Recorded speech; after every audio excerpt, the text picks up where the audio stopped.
En este vídeo vamos a trabajar el conjunto de los números reales. Muchas de las cosas que os voy a contar ya las conocéis por otros cursos y algunas de las cosas, bueno, pues son nuevas, aunque prácticamente todo va a ser un repaso. Vamos a empezar viendo la clasificación de los números reales.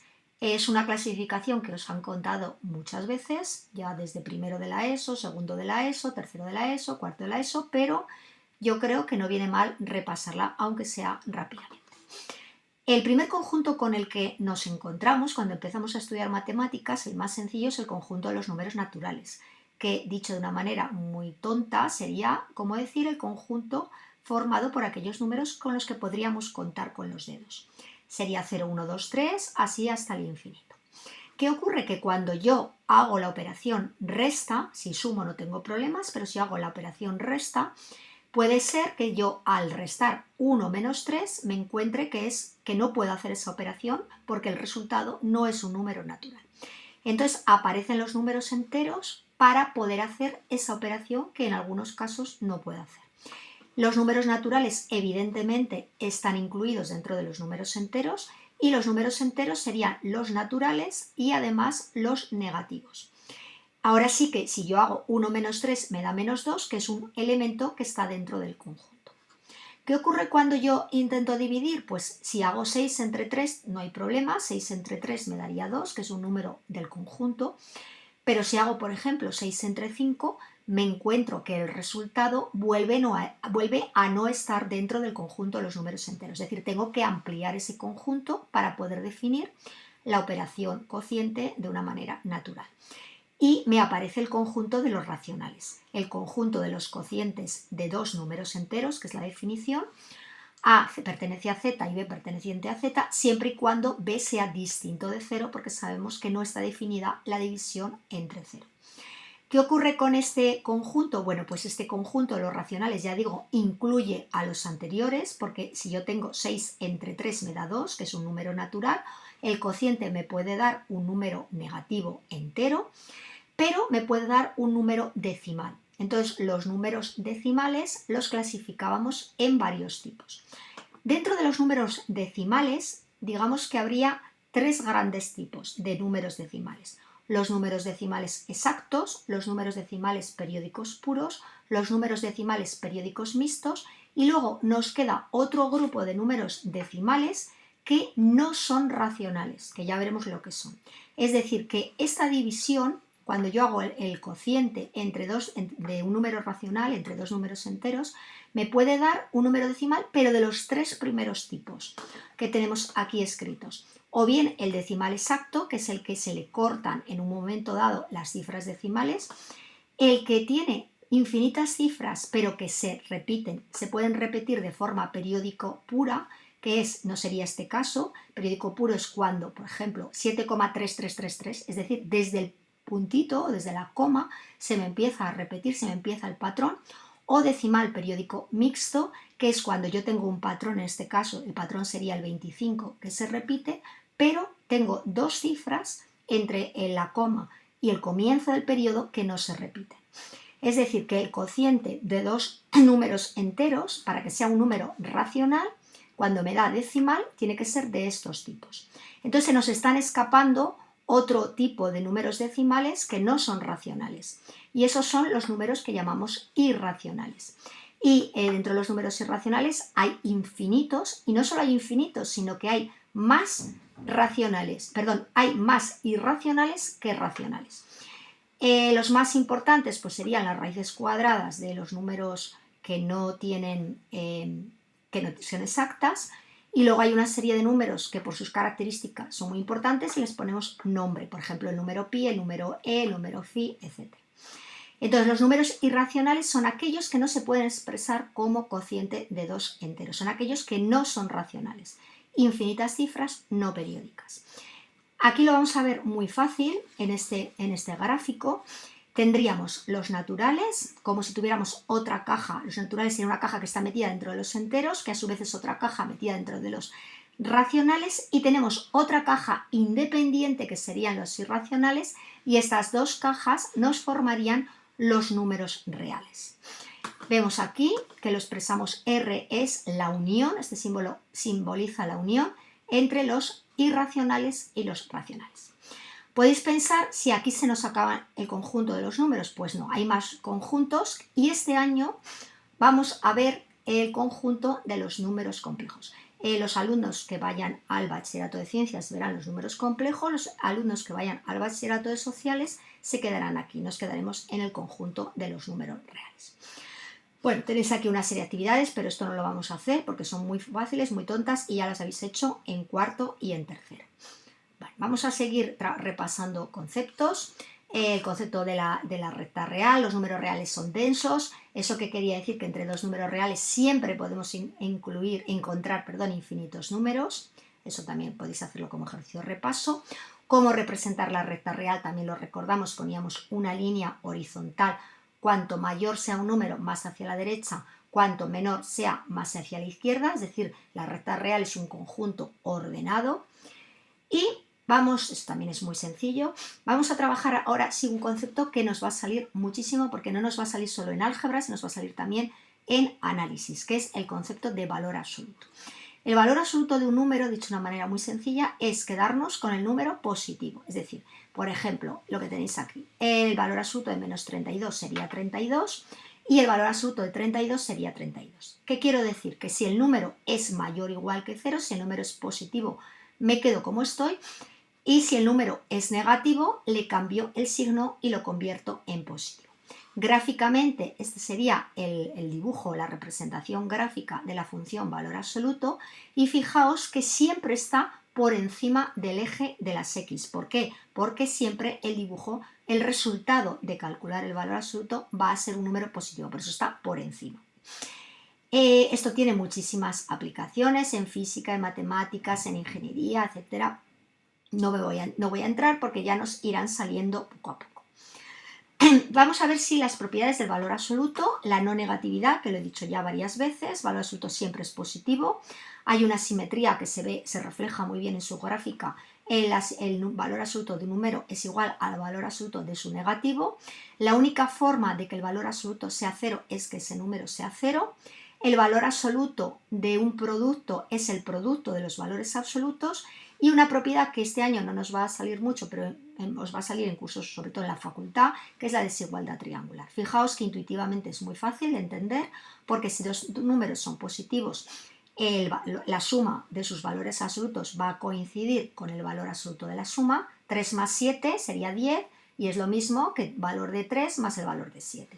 Pero si uno de los números es negativo, este primero haríamos la operación dentro, por lo tanto estaríamos restando. Entonces lo haríamos más pequeño. El valor absoluto, por ejemplo, 7 menos 3 sería 4. Valor absoluto de 4, que sería 4, sería menor o igual que 10. Entonces se ve de una manera muy sencilla. Bueno, podéis ver las demostraciones, no entramos, representación de funciones. Esto no voy a entrar porque lo vamos a ver con mucho más detalle cuando veamos las funciones en la parte de análisis. Y seguimos el repaso rápido de lo que son las desigualdades y la importancia que tienen respecto al tema de las inecuaciones. En la vida real, la mayoría de las expresiones no van a ser igualdades, van a ser desigualdades. Y las desigualdades nos conducen a las inecuaciones. Una inecuación es una desigualdad algebraica. Recordamos entre dos expresiones algebraicas que puede tener una o más incógnitas.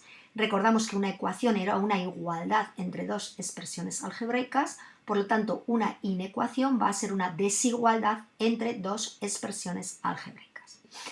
¿Qué es resolver una inecuación? Pues igual que resolvíamos una ecuación, hallar el valor de x que satisface, o valores que satisfacen la ecuación, resolver una inecuación es encontrar aquellos números, aquellos valores de x que la van a verificar. Vamos a repasar también muy rápidamente, porque hay otro tema de álgebra en el que vamos a trabajar vamos a trabajar las inecuaciones y todos los tipos, pero vamos a hacer un repaso rápido, porque a nosotros lo que nos interesa es sobre todo la expresión en forma de intervalos. Bueno, recordamos, pasamos el 7 para allá y nos queda esto, x menor o igual que 2, que lo vamos a interpretar, ya digo, en forma de intervalo de menos infinito a 2. Antes de expresarlo así, mi consejo es que lo dibujéis. Ponemos el 2, pintamos en rojo, que será la solución, todos los números más pequeños que el 2. ¿Y por qué pongo este puntito así relleno? Pues porque el igual a 2 también es solución. ¿Cuándo dos inecuaciones son equivalentes? Cuando tienen las mismas soluciones. Y esto nos va a permitir resolver una inecuación. Cuando nosotros resolvemos una inecuación, lo que estamos haciendo es pasar a través de una serie de operaciones permitidas que tenemos aquí, de una inecuación equivalente a otra inecuación equivalente. ¿Qué cosas podemos hacer? Pues podemos sumar o restar la misma cantidad y no varía. Si multiplicamos o dividimos por un número positivo, el sentido de la inecuación no varía, pero cuidado que cuando multiplicamos o dividimos por un número negativo, el sentido de la inecuación cambia, es decir, gira el sentido. Aquí teníamos menor y aquí tenemos mayor. Vamos a ver rápidamente con ejemplos. Aquí, bueno, yo no haría este paso por ir un poquito más rápido. Esto se hace en tercero de la ESO, pero ya en un primero de bachillerato tenemos que ir un poquito más rápido con las operaciones. Pasaríamos de esta expresión a esta, es decir, pasaríamos el 6 restando y ahora dividiríamos por 3 porque resolver la inecuación es dejar la x sola. Y si yo divido, como es positivo, no tengo ningún problema, 6 entre 3, x menor que 2. Aquí, bueno, el 1 pasaría para allá, ya directamente la solución, y aquí fijaos que yo para dejar sola la x, o bien multiplico o divido por menos 1, como ese número por el que he multiplicado o dividido es negativo, tengo que cambiarle el sentido a la desigualdad. Por eso x sería mayor que menos 5. También podríamos haberlo visto mandando la x aquí y el 5 para allá. Y entonces ya en la x queda con la parte abierta de la desigualdad. Bueno. Ejercicios muy sencillos, la distancia en la recta real es muy fácil, simplemente es la resta. ¿Qué distancia hay entre el 2 y el 5? Pues 3. Me da igual restar 2 menos 5, que me daría menos 3, porque yo le coloco el valor absoluto y lo convierto en positivo, o restar el grande menos el pequeño. Propiedades de la distancia que son las mismas que las propiedades del valor absoluto, porque hereda sus propiedades, no entro en esto. Es muy fácil, aquellos ejemplos que nos contaban, que os poníamos en primero de la ESO, si estoy en el sótano 9 y subo al quinto piso, ¿cuántos pisos he subido? Pues 14, que no es más que ver la distancia entre estos dos números enteros. Si el termómetro marca 1 bajo 0 y ahora estoy a 5, ¿qué diferencia de temperatura? ¿Cuántos grados ha subido? Pues 6, que sería el valor absoluto de la diferencia. Bueno, vamos a detenernos aquí un poquito más en los intervalos y entornos, aunque también es un concepto conocido de cuarto, pero vamos a ver los tipos de intervalos que podemos tener. El concepto de entorno lo vamos a ver simplemente con ejemplos, porque este año no vamos a trabajar mucho lo que es el entorno, pero sí que a veces se nos escapará lo que es la palabra entorno y tenemos que saberla, y sobre todo de cara a la universidad os va a salir hasta en la sopa el tema de los entornos. Entonces, por lo menos que sepáis lo que es, porque además es muy, muy sencillo. Bueno, ¿qué tipos de intervalos había? Había 4 tipos de intervalos. Los intervalos abiertos, que sería esta su representación gráfica, que sería todos los números comprendidos entre A y B, pero no tengo ni el A ni el B. ¿Cómo lo expresamos en forma de intervalo? Con un paréntesis. ¿Y cómo lo expresamos en forma de conjunto? En una llave, el conjunto de los números reales, tal que, esta barra vertical significa tal que verifica que la X se mueve entre A y B. Aquí lo tenemos en forma de desigualdad estricta. El intervalo, en vez de ser abierto, puede ser cerrado. La única diferencia es que yo estos números sí que los tengo en cuenta. ¿Y cómo lo represento? Pues en vez de poner un paréntesis, pongo un corchete. Y en vez de poner desigualdades estrictas, pongo menor o igual en ambos casos. Puede ser abierto en los dos lados, cerrado en los dos lados, o semiabierto.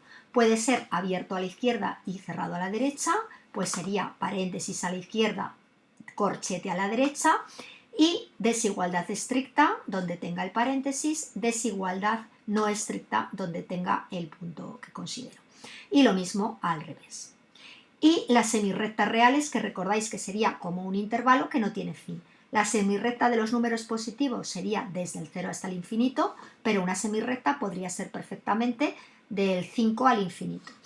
Y la semirrecta de los números negativos, pues al revés, la que va hacia la izquierda. Evidentemente, la unión de los dos conjuntos unido el elemento 0 sería toda la recta real. Bueno, y aquí lo que os comentaba de los entornos. Lo voy a ver con un ejemplo que es muchísimo más fácil. Cuando veáis una E mayúscula, significa entorno el primer número es dónde está centrado y el segundo número cuántos números sumo a izquierda y a derecha. Fijaos, esto lo tendría que leer como el entorno de centro 5 y radio 2. Es decir, yo me coloco en el 5 y me voy 2 a la derecha y me voy 2 a la izquierda. Si me voy 2 a la derecha, me voy al 7 y si me voy 2 a la izquierda, me voy al 3. Por eso el entorno de centro 5 y el radio 2 es equivalente a decir el intervalo abierto 3, 7.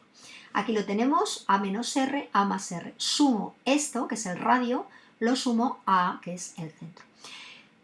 A veces podéis encontrar una E con una estrellita, eso es lo que se llama entorno que le quitamos el centro, el entorno que tiene un agujerito en el centro, pero bueno, ya eso ya lo veréis más adelante. Bueno, esto paso, esto también paso. Estos ejercicios sí que estaría interesante que los hicierais porque siempre es una cosa que preguntamos en todos los exámenes. Os daremos intervalos y os diremos que lo expreséis en forma de conjunto con la llave o dibujo en la recta real o en forma de inecuación o al revés, una expresado en forma de inecuación y hay que expresarlo en forma de conjunto o en forma de intervalo o en forma de dibujo. Bueno, los intervalos nos vamos a utilizar para expresar frases frases de la vida normal en expresiones algebraicas. Aquí, bueno, estos ejercicios no los hagáis, los de los intervalos, los de los entornos, perdón. Y pasamos a un tema que también es de repaso, que es el de las aproximaciones y errores. Voy a ir también muy rápido porque esto sí que os detenéis muchísimo en física, sobre todo en química. Pero bueno, vamos a dar las definiciones rápidamente, lo que es el error absoluto. El error absoluto es la diferencia que hay entre el valor real de un número y su valor aproximado. En la vida real siempre estamos sin parar aproximando. Me voy a comprar un coche y no digo exactamente los euros. Digo, bueno, pues me voy a comprar un coche que vale, yo qué sé, 15.000 euros. Y no digo 15.837 euros. Entonces estamos aproximando sin parar. Entonces, esa diferencia, por supuesto, en valor absoluto, siempre es el número grande menos el número pequeño, sería el error absoluto que yo conozco. A veces el error absoluto no se da con una igualdad, sino con una desigualdad, porque el valor real no lo conocemos. En el caso de pi, que es un número con infinitas cifras decimales, no lo podemos saber, por eso damos el error absoluto con una aproximación. Bueno, la cota del error absoluto ya sabéis que es la mitad de la primera cifra que no tenemos en cuenta, esto lo trabajáis, no veo ejemplos porque lo trabajáis muchísimo en química, y el error relativo, que sería el cociente, es una definición, entre el error absoluto y el valor absoluto del valor real, porque esto me permite comparar errores relativos. No es lo mismo si yo estoy hablando del precio de un piso que cometa un error de 3 euros, si estoy hablando del precio de las manzanas y cometo un error de 3 euros. Entonces la diferencia no son comparables. Entonces, para poder comparar los errores aparece el concepto de error relativo, para comparar magnitudes que a priori son muy diferentes. Bueno, no me meto en ejemplos, los podéis leer porque los conocéis. No lo vamos a ver este año. Y vamos, bueno, redondear. Bueno, sí que comento rápidamente, que también es un concepto que se ve en los primeros cursos de la ESO, la diferencia entre truncar y redondear. Recordad que truncar es cortar a la brava el número. Por ejemplo, yo aquí podría cortar, si fuera 5,87 yo puedo cortar 5,8 o puedo aproximar. Si es 5,87 la aproximación sería, si la aproximo a la décima, sería 5,9. 5,8 sería cortar, truncar, y 5,9 sería una aproximación a las décimas. Bueno, son conceptos que conocéis. Me voy a detener un poquito más en este, que es en el de la notación científica, que también aparece mucho en biología, en ciencias, en física, en química, pero me interesa aprender a manejarnos con las potencias de Vier. La notación científica no hay nada que entender. O sea, yo me la aprendo porque es una definición. Es decir, alguien ha dicho que una notación científica, un número estará en notación científica cuando cumpla estas características. Y no hay nada que entender, insisto. ¿Qué tiene que cumplir? Pues que la primera cifra, solo hay una cifra antes de la coma y además esa cifra nunca puede ser 0. Luego vendrá la parte decimal con las cifras decimales que sean. Podría incluso no haber cifras decimales. Y luego me viene una parte exponencial que es 10 elevado a un número que puede ser o positivo Cuando yo estoy representando números mayores que la unidad, números grandes, esto va a ser para números grandes, o cuando el número n es negativo, representaremos números menores que la unidad, es decir, números muy pequeñitos. O sea, n negativo no significa que el número sea negativo, significa que el número es muy pequeño. Aquí esta A no lo decimos, pero puede ser una cifra tanto positiva como negativa. Lo único que no puede ser, por definición, es 0. Bueno, vemos aquí ejemplos, que ya sabéis lo que es, y me voy a centrar en las operaciones. Hay 4 operaciones, realmente 3, multiplicar, dividir y, podemos hacer la potencia y sumas o restas. La suma ya sabéis que muchas sumas y restas para nosotros sería sumar. Multiplicar y dividir, muy fácil, porque vamos a utilizar las propiedades de las potencias. ¿Cómo multiplico dos números en notación científica? Primero multiplico con la calculadora sus partes decimales, que me da 15,54, y después aplico las propiedades de las potencias. Como estamos multiplicando, sumamos los exponentes, y sería 10 elevado a 14. Me fijo que este número no está en notación científica, lo tengo que transformar. Para transformarlo solo puede haber una única cifra antes de la coma, entonces fijaos que yo lo que estoy haciendo es dividir por 10 esta parte decimal. Si yo quiero que el número se mantenga, la única forma es multiplicar por 10 la parte del exponente, es decir, sumarle 1 al exponente. ¿Cómo dividiremos números en notación científica? Pues lo mismo, primero divido con la calculadora, me hago esta operación con la calculadora que me sale 0,8809 y luego divido las potencias, que será la resta de los exponentes. Cuidado que es negativo, 6 menos 8, 14. Me fijo que esta cifra es 0, no está en notación científica, tengo que mover la coma, es decir, este número lo hago 10 veces más grande, para compensar este número lo voy a hacer 10 veces más pequeña, o lo que es lo mismo, restarle una unidad a la parte, al coeficiente. Bueno, sumar o restar es un poquito más difícil, porque la única manera que yo pueda juntar estos dos números es que este número, este exponente, coincida con este exponente. Yo tengo que o bien convertir este 9 en 12 o este 12 en 9. En este ejemplo hemos convertido este 12 en 9. Al convertirlo en 12 es más fácil porque este número va a ser más grande y se va a trabajar mejor con las operaciones.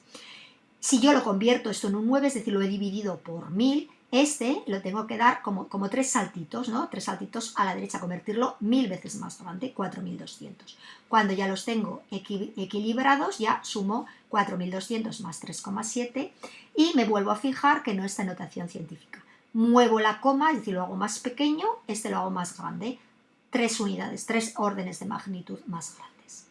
Bueno. Con esto terminaríamos el repaso de lo que sería el conjunto de los números reales, que en día de hoy nos van a salir a lo largo de todo el curso, y confío en que os haya servido un poquito de ayuda para repasar y para aclarar conceptos.